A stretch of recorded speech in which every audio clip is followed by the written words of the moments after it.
गुरुर्ब्रह्मा गुरुविष्णु गुरुदेव महेश्वरा गुरु साक्षात् परब्रह्म तस्मै श्री गुरुवे नमः। बोल स्वामी जी महाराज की जय। परम संत कबीर साहब जी महाराज जी अपनी वाणी में फरमाते हैं, जब तुम जग में आए थे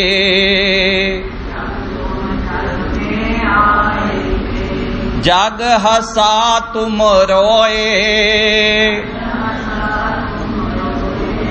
ऐसी करनी कर चलो तुम हंसो जग रोए।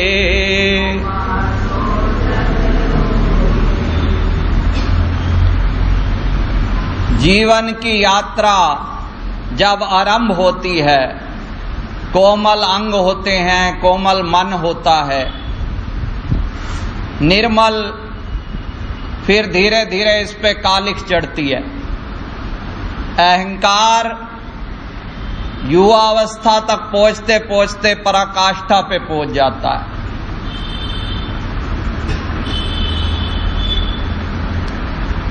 धन पद परिवार भूल गया करतार, नए नए मुखौटे अपने ऊपर चढ़ाकर मानव नहीं बन पाया, बाकी सब कुछ बनता रहा। सारे दोष जो हैं अहंकार के साथ रहते हैं, और मानव जितनी भी कार्रवाई कर रहा है सब अहंकार को बढ़ाने के लिए। अगर वो धर्म के मार्ग पे भी चलता है, अगर अहंकार बढ़ा लेता है तो वो भी सब व्यर्थ उसका, क्योंकि इसी हंगता को मिटाने के लिए तो सारी भक्ति है, जो भी साधन है। परमात्मा से हमको किसने दूर कर रखा है? अहंकार। अहंकार हटा तो जहां जिन आंखों से देखना है उसमें भी बस रहा है।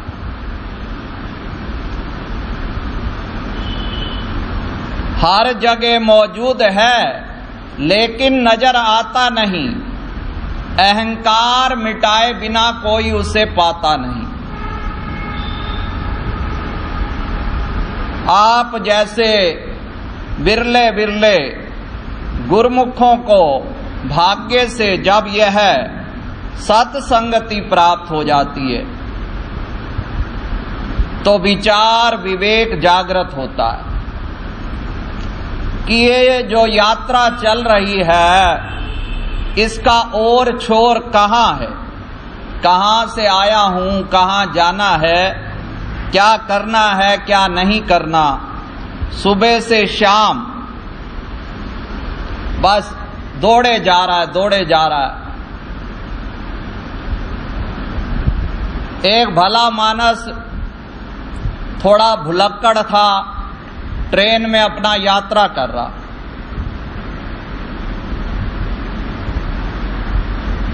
टीटी आया, भाई टिकट दिखा। उसने जेब में हाथ डाला, टिकट नहीं। फिर अपने सारे सामान खोलने लगा, टिकट नजर नहीं आई। फिर तो अपना बिस्तरे भी, तो टीटी ने कहा, भाई रहने दो, आप भले मानस लग रहे हो, टिकट मत दिखाओ। वो तो तुनक के बोला, भाई टिकट मैं तुम्हें दिखाने के लिए नहीं ढूंढ रहा। उसने कहा फिर? कहता मैंने देखना है कि मैंने जाना कहां है, मैं थोड़ा भुलक्कड़ हूं। ऐसे ही आम इंसान की हालत है, उसे पता नहीं है मंजिल कहां है, जाना कहां है। सुबह से शाम तक व्यस्त नहीं है, अस्त व्यस्त है। क्योंकि ख्याली जब ध्यान में बैठता है तब उसे पता चलता है मैं अंदर से क्या हूं, बाहर मैं दुनिया को क्या दिखा रहा हूं, अंदर क्या हूं। इसीलिए ध्यान में, भजन में बैठना सबसे मुश्किल काम। हर काम में मन लग जाएगा।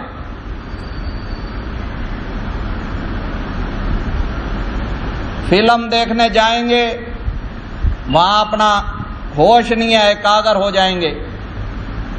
और कोई पार्टियां होती हैं, कोई रंग तमाशे माया के, वहां कितने कितने घंटे सुबह से शाम तक व्यतीत हो जाता है, वहां अपना इनका कोई।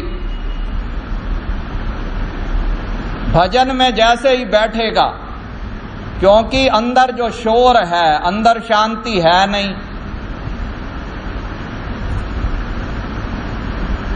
तो इसीलिए महापुरुष कहते हैं कि जब तक तुझे जीने का सही ढंग नहीं आएगा तो तेरी मौत भी सही ढंग से नहीं होगी। ये जो जीवन मिला है भाई खाने पीने सोने के लिए नहीं मिला। सुबह से शाम तक ऐसे करते करते एक दिन बुढ़ापा, पर मन जो है वो जवान है। नए से नए भोग, नए से नए। शंकराचार्य भगवान ने किसी एक बूढ़े से पूछा, भाई तूने तो सारा कुछ देख लिया, तेरी इच्छाएं शांत हो गई? और बूढ़ा भी कैसा था? अंगम गलितम फलितम मुंडम दशन वहीनम जातम तुंडम वृद्धो याति गृहत्वा दंडम तदपि न मुंचति आशा पिंडम। जिसके अंग गल गए, सिर पे बाल ऐसे हैं जैसे जूट का, हाथ में दंड है, दंड के सहारे चल रहा है, मुंह में दांत नहीं, पेट में आंत नहीं, पर नकली दांत लगवा लगवा के भी खाए जा रहे। भाई कुदरत दांत इसलिए लेती है कि भाई उसके बाद तुम वो चीज खाओ जो बिना दांत के खा सको।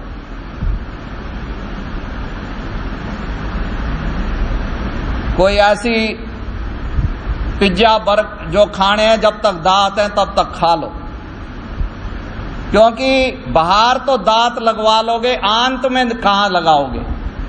आंत में दांत कैसे फिट करोगे? आंतें जब कमजोर हो जाएंगी, तो इसलिए कहते हैं उस टाइम खिचड़ी खाओ, दलिया खाओ।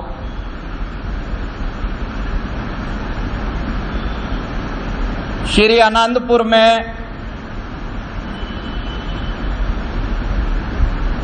मेरे एक मित्र महात्मा जी हैं, ईश्वर महात्मा जी, तो उनके कोई रिश्तेदार, कोई बच्चे आए, कहने लगे महात्मा जी हमें लंगर की दाल नहीं खानी, रोटी हमें अच्छी नहीं लगती। वो अपने साथ इंतजाम ले आए, जो अपना ये कीड़े होते हैं कोई अलग तरह के, और कई चाइनीज ये वो चीजें। अब वो कहने लगे, मेरे को कहने लगे भाई आप भी खाओ। मैंने कहा तुम एक दिन बिगाड़ के चले जाओगे पीछे से, हमने तो फिर दाल खानी है, या तो तुम यहीं रुक जाओ, अपनी मम्मी को कहना भेजती रहे वहां से। तो मैंने कहा भैया ये जो चीजें हैं, अब घर में भी अब रोग क्यों बढ़ रहे हैं?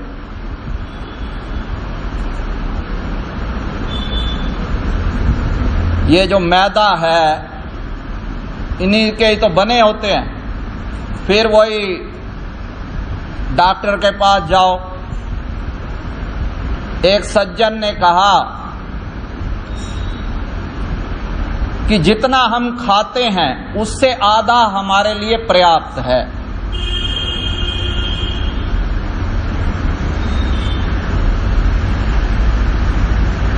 जो ये आजकल आहार का जो प्लान बनाते हैं, डाइट प्लान, उसका जो प्रवक्ता था वो समझा रहा था, भाई आधी खुराक खाया करो, आधा जल आधी हवा बची रहनी चाहिए।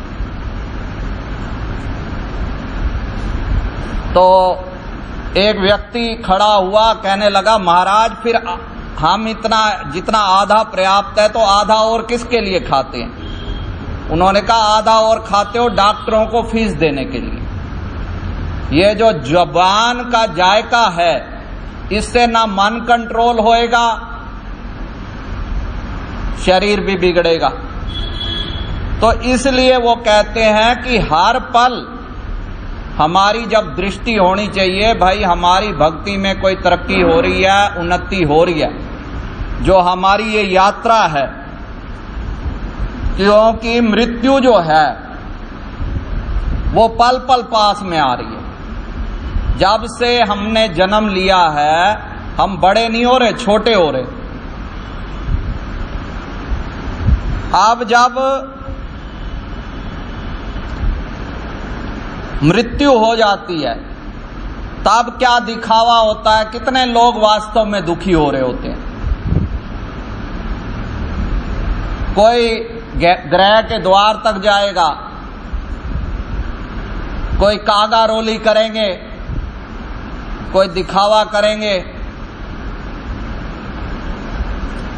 क्योंकि समाज में दिखाना है भाई, नहीं तो उनका हिस्सा कैसे लेना है। जितना ज्यादा दिखाएंगे, जीते जी बूझते नहीं है।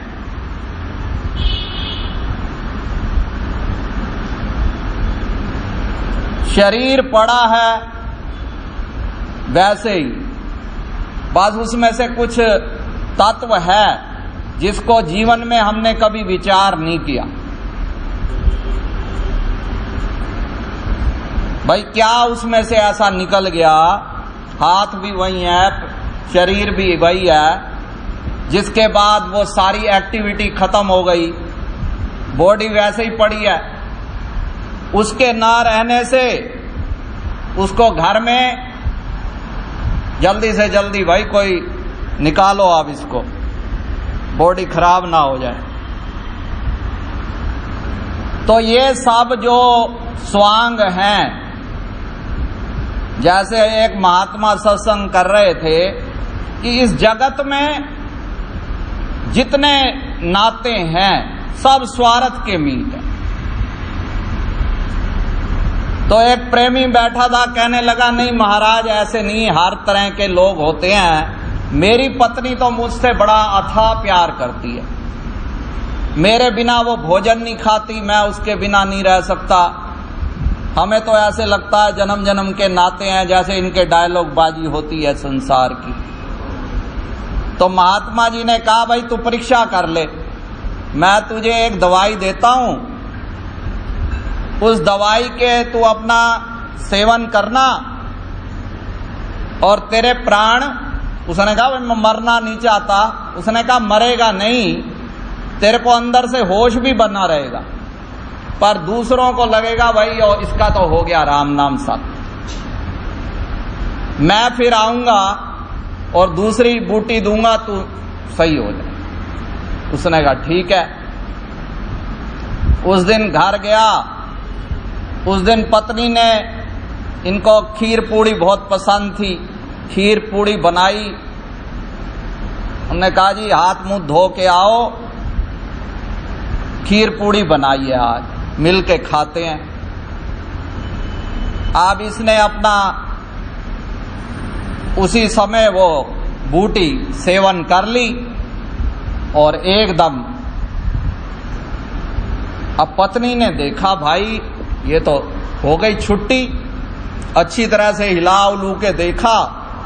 उसने कहा अब तो अब वो हो जाएगा, स्यापा हो जाएगा, खीर पूड़ी रह जाएगी। गई रसोई में, वो देख रहा है अंदर से। उसने कहा यार खा लो, पता नहीं कब फिर क्या क्या करना पड़े। अपना उसने खीर पूड़ी खाई, दोनों का हिस्सा चट कर गई। उसने कहा पता नहीं एक दिन व्रत रखना पड़ेगा क्या है। अब वो देख रहा बेचारा।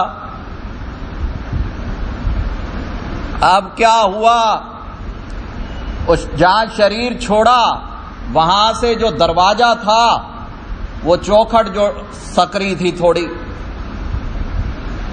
तो उन्हें जैसे दवाई का वो था, शरीर ऐसे अकड़ गया, तो बस तुरंत उसका देवर आ गया।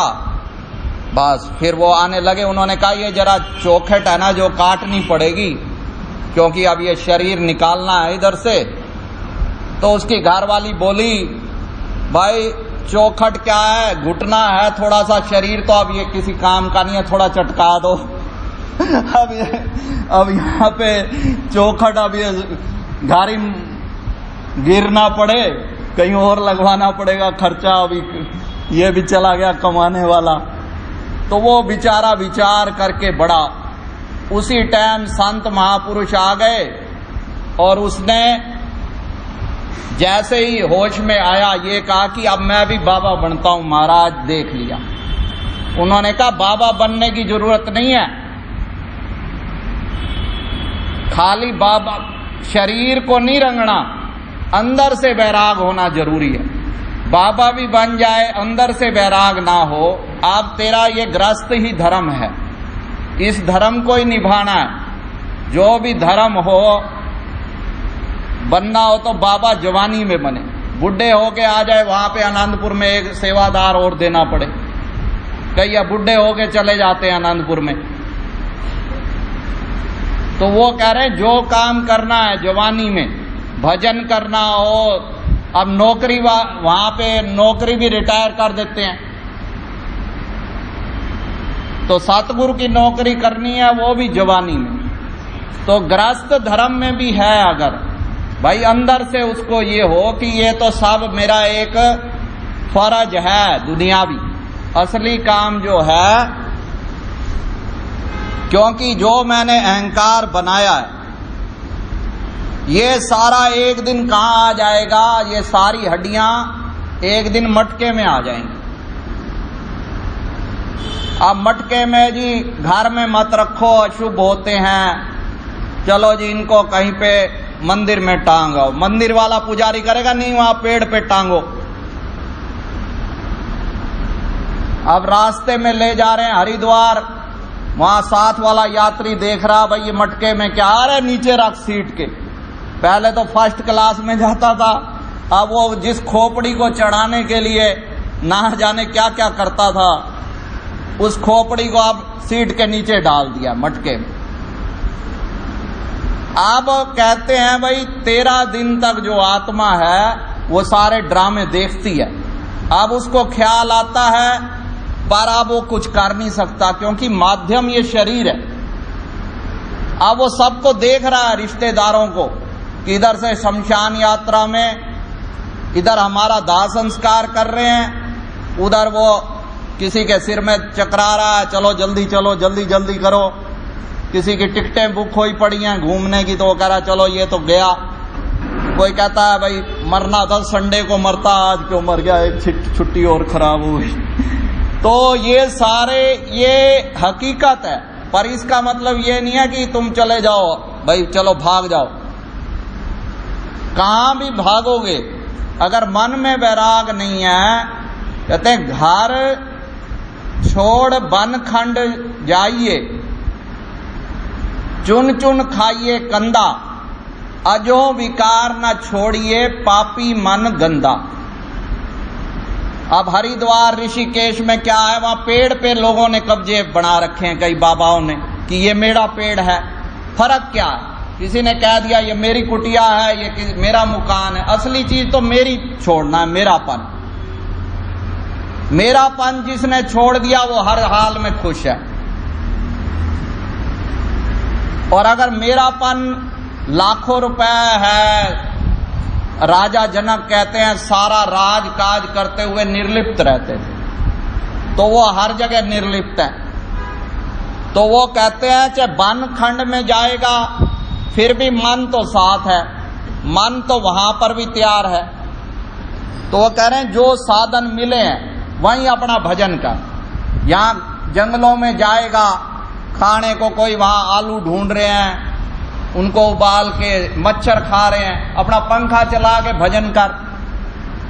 ये साधन बुरे नहीं है। अनंतपुर में एक से एक टेक्नोलॉजी है, हर चीज का उपयोग वहां परमार्थ के लिए। हम जो कुछ कर रहे हैं अपने लिए और रिश्तेदारों के लिए। अब रिश्तेदार भी सीमित होते जा रहे हैं। अब तो बस हम दो हमारे दो, और कोई नहीं सूझता। परिवार भी अपने आप सीमित हो रहे हैं। तो ये जब आत्मा का बोध होता है तब तक बहुत देर हो जाती है। अंतिम यात्रा में सब बोलते हैं राम नाम सत्य है, धन गुरांदी मत है। मत किसको कहते हैं? सतगुरु का उपदेश। जीते जी तो उपदेश लेने नहीं देते। जीते जी तो अपनी पत्नी के नाम किसी ने कुछ एफडी करवा रखी है, कोई सोने की चीज बना रखा है। जाते टाइम वो तो उतार दे सारा धन। तेरा धन है गुरु का उपदेश, धन गुरांदी मत है। अब मरते टाइम वो तो शरीर मिट्टी हो गया, वो क्या उपदेश लेगा? अगर तू पत्नी का कुछ हित चाहता है, जो गुरुमुख होते हैं वो कहते हैं परिवार का, तो जीते जी उनको भक्ति में लगाओ, बच्चों को लगाओ। बच्चों को जो संतों की सेवा से वंचित करते हैं, बाद में फिर रोते हैं जब वो बिगड़ जाते हैं, पहले संस्कार लेने नहीं देते। इसीलिए वो कह रहे हैं कि भाई अगर भला चाहते हो तो संतों का मत जो यही है कि दो बातों को भूल मत, जो चाहे कल्याण, नारायण एक मौत को, दूजे श्री भगवान। कि भाई अगर तू अपना भला चाहता है, परिवार का भला चाहता है, तो एक तो तू ये याद रख कि ये मौत कभी भी आ सकती है। ये है मूल्यवान मानव देह, पर यह भी नहीं पता किस समय ये विनश जाए। इसलिए हर समय ये याद रख कि हर टाइम जब कुछ बोले तो ये सोच के बोल, भाई कोई पता नहीं यही मेरे अंतिम शब्द ना हो। ज्यादा समय तो आदमी भगवान का भजन ही करता रहे, क्योंकि अंत मति सो गति। अंत समय भगवान का नाम होगा तो भगवान के धाम में जाएगा। और कहते हैं कि जब व्यक्ति मरता है तो उसके आखिरी शब्द याद किए जाते हैं। भाई उसने मरते हुए टाइम क्या कहा था? तो हमेशा ये सोच के बोलो कि यही मेरा अंतिम समय ना हो, तो मैं विचार करके बोलूं, अच्छा बोलूं। अब जो लोग कहते हैं भाई वो भगवान का भजन करते करते गया, तो उसकी जगत में भी स्तुति होती है, परलोक भी उसका उजला होता है। तो गुरुमुख वही है, विचारवान सत्संगी वही है जो इन दो बातों को सदा याद रखता है कि एक तो मौत जो याद रखेगा वो उल्टा सीधा काम ही नहीं करेगा। जो ये सोचेगा मैंने तो अभी बहुत जीना है, मरने वाले तो दूसरे हैं, मैं नहीं मरूंगा, मैं अमर हूं, ये मन को धोखा लगा रहता है। तो इस धोखे से बचकर जो गुरु महाराज जी ने हमारे 5 नियम बनाए हैं, भाई सुबह सुबह आरती पूजा करे, कोई ऐसी मुश्किल वाली बात नहीं है, चाहे घर रहे कहीं भी रहे। और सेवा है, तन मन धन से अपना सेवा में धन लगाए, संसारिक इधर उधर कष्टों में वो धन ना लगे। सत्संग में जो घड़ी आपकी सत्संग में बीत रही है वही लेखे में। नाम सुमिरण सदा चलता रहे। हमें गुरु महाराज जी ने कोई ऐसा नाम नहीं दिया भाई आपने माला लेनी है और नहा के बैठना है। आप जहां हो, जो काम कर रहे हो, अपना नाम जपते रहो। गुरु महाराज जी के दर्शन हैं, जब वैसे तो आरती पूजा करता है तो उसमें ही 5 नियम हो जाते हैं। आरती पूजा कर रहा है सत्संग उससे बड़ा क्या होगा भाई। सत्य का संग है, आरती पूजा कर रहा है, सत्संग भी हो गया, सेवा भी, गुरुमाई के चरणों में कोई सेवा रखता है, सेवा भी हो गई, नाम स्मरण जो है, भगवान की याद, यही तो नाम स्मरण है, और गुरु जी के दर्शन भी हो गए।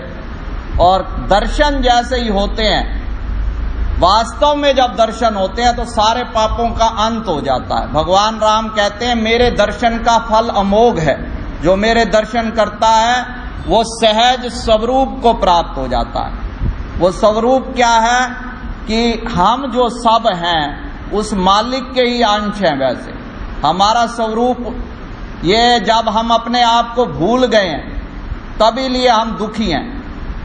ये जो रोग हैं, कोई कहता है मैं दुखी हूं, परेशान हूं, ये सब भ्रम है। बीमारियां, शोक, संकट, कोई मोटा है, कोई तकड़ा है, ये क्या है? ये सब भ्रम है। वास्तव में वो जो सच्चिदानंद जो हमारा स्वरूप है वो तो सदा एक रस है। उसी का हमें जब ज्ञान हो जाएगा तब हमारे सब दुख मिट जाएंगे। अभी ये वृंदावन में बाबा प्रेमानंद जी का सत्संग, वो कभी कभी मुझे इतनी प्रेरणा देता है, कई बार दिल जैसे कमजोर होता है, तो वो महाराज जी की कहते हैं दोनों किडनियां फेल है। और कई लोगों ने उनसे आग्रह भी किया है भाई तुम किडनी ले लो, पर वो कहते हैं एक किडनी मेरी राधा है, कृष्ण है। कितना ऊंचा उनका वो है भाव। और तभी तो भगवान, कई लोग कहते हैं भगवान हमारा क्यों नहीं रक्षा करते, हमारी क्यों नहीं, तो ऊंचा उन प्रेमानंद जी जैसा भाव भी तो बने। वो भी तो अभी सतयुग में थोड़ा है, वो भी तो कलयुग में। तो ऐसे महापुरुष के वचनों का प्रभाव भी पड़ता। हिंदू और कई जैन, जिनको देखो वहीं उनके पास दौड़े जा रहे दर्शनों।